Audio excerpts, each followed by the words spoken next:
ciudadanos que estén informados, que estén articulados a las nuevas tecnologías, pero al mismo tiempo mantengan su identidad, su cultura y su ciudadanía, son aquellos que serán más capaces de crear, producir conocimiento, información y, en último término, valor en una economía que es de la información y el conocimiento.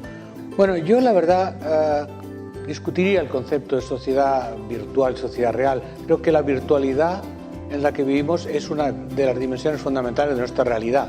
O sea, vivimos con Internet. No vivimos en Internet o para Internet, pero con Internet.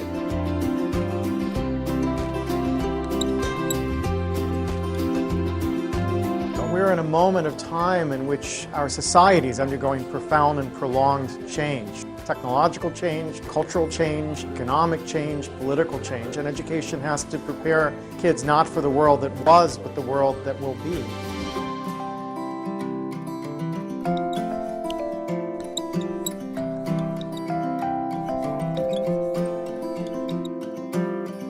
And human resources are like natural resources. They're often buried deep.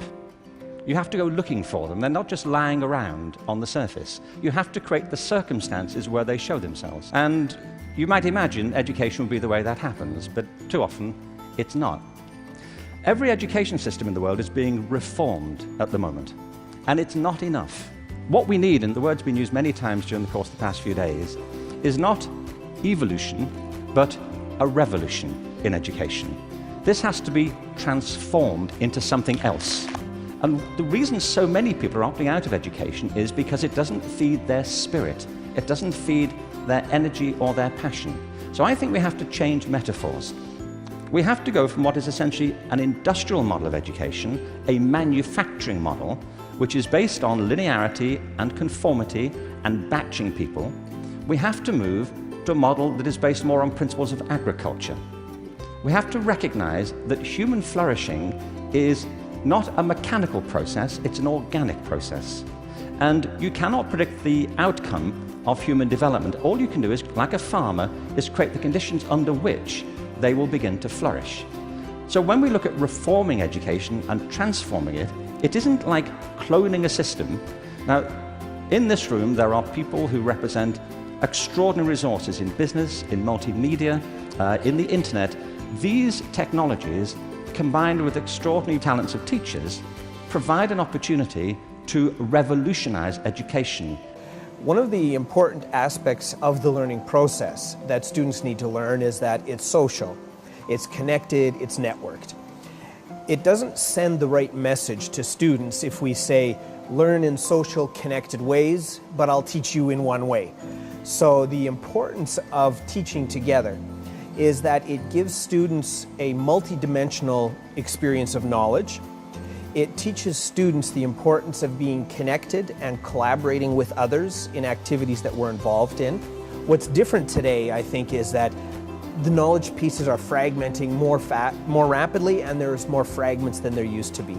So what used to be, let's say, a 200-page textbook might today be a 5-minute video on YouTube or a 10-minute lecture on a different site.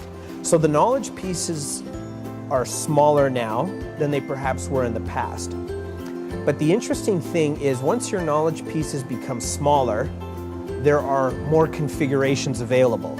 So if you have 5 pieces of information, you can connect them a certain number of ways. So that's where we need to test the validity of the knowledge coherence that we're making. But all of these, again, are part of this process of being network and connected, and we form new ideas and we challenge those ideas through those networks. In a classroom, you can have students start playing with video recordings and remixing videos, and you can teach them how to begin to learn or function in a social network that maybe includes students from other cities.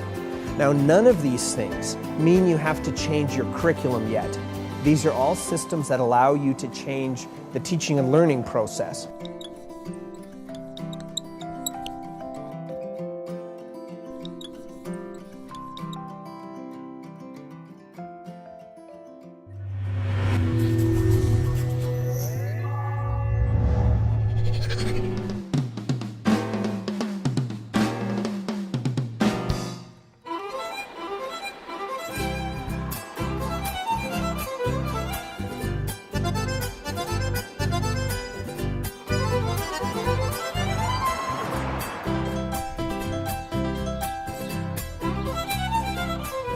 Bueno, chicos, hoy vamos a usar uno de los programas que viene en las netbooks, que es el Audacity. Es un programa para grabar sonido.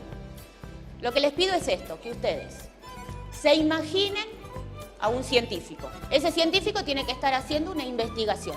En un programa de radio van estos científicos, puede ser uno, pueden ser dos, pueden ser más, como invitados, y el periodista del programa de radio le hace una entrevista al científico para que le cuente cuál fue la investigación que está haciendo.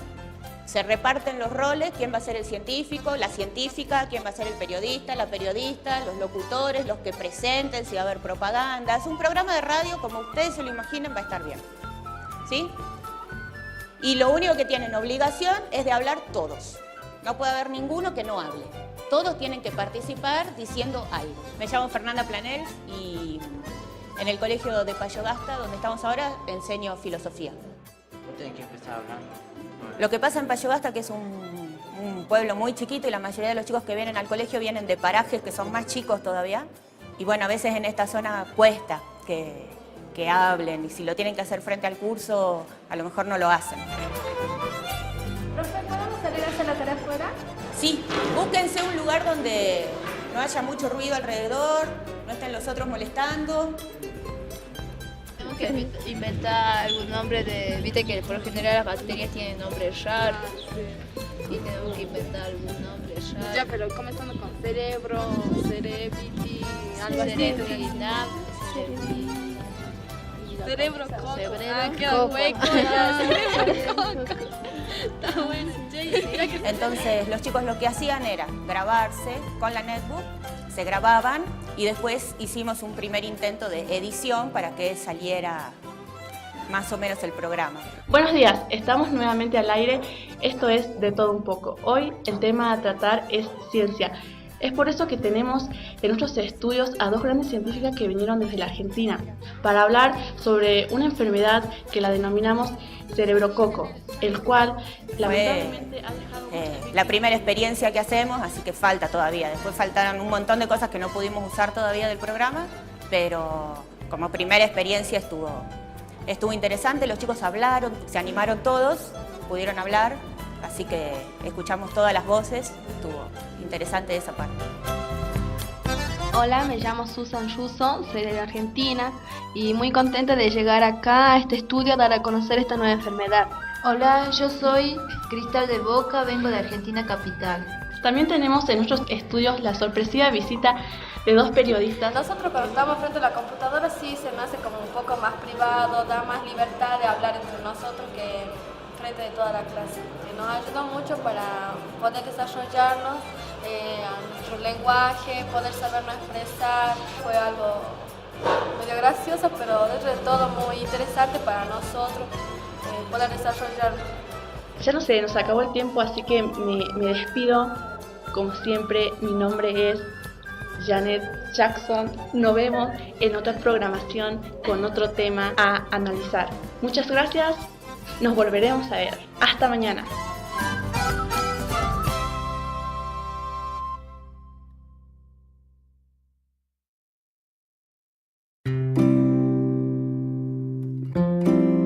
Hello, my name is Judy Harris. It's preposterous, isn't it? Design a house around a faucet. But in many ways, we've been asking teachers in many parts of the world to do something similar for about 25 years. We've been asking them to design learning experiences for students around digital tools and resources. Now, as ridiculous as that sounds, in some ways, it's understandable that we've made this mistake and made it for so long. These tools are incredibly powerful. They have enormous potential for helping students to learn even better and teachers to teach even better. But the problem is when we look to the tools to suggest how we should teach, it's like having a shiny new hammer. Because when you have a shiny new hammer, everything can look like a nail. Another way to say this is that the tail wags the dog. When we look to the technology to suggest how we should teach, how we should help students to learn. We have it backwards. Creo que ahí la cuestión a pensar y conversar es cómo la escuela fortalece otras políticas de conocimiento, cómo ayuda a que se hagan otras cosas que las que los chicos ya hacen. Los chicos usan mucho las netbooks para entretenerse, para comunicarse, navegar con las cosas que les interesan, y eso está muy bien. Me parece que la escuela tiene que ayudar a ampliar sus horizontes con otras búsquedas, entendiendo mejor qué es lo que hay atrás de los buscadores, por ejemplo, qué otro tipo de producciones se pueden hacer. Si yo hago, no sé, un remix, hago un video, bueno, cómo ese video puede dialogar con otras producciones culturales, cómo puede dialogar también con las disciplinas de la escuela, bueno, cómo la historia, la sociología, la economía, la geografía me ayudan a pensar mejor el mundo en el que vivo, o el mundo natural también. Yo puedo tener muchas cosas a mano, pero si no sé que existen, no las busco. Entonces ahí, si nadie me muestra que valen la pena, que me dicen algo para mi vida, no las voy a ir a buscar. Entonces sí creo que en eso el lugar de la escuela sigue siendo el mismo en otras condiciones, que es el de poner a disposición conocimientos, lenguajes, ayudar a enriquecerlos.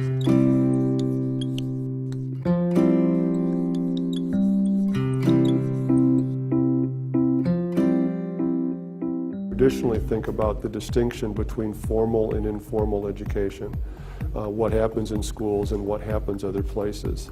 I think increasingly we need to see these things in a relationship to each other and to rethink school activities in relationship to what's happening in these other environments, and in the other direction, for the schools to bring experiences and learning that takes place in these other environments into the classroom and into the school, especially for high school students and adolescents. The idea of a wheel with spokes, with the school is the hub of the wheel, and the spokes connect that hub to these other learning environments.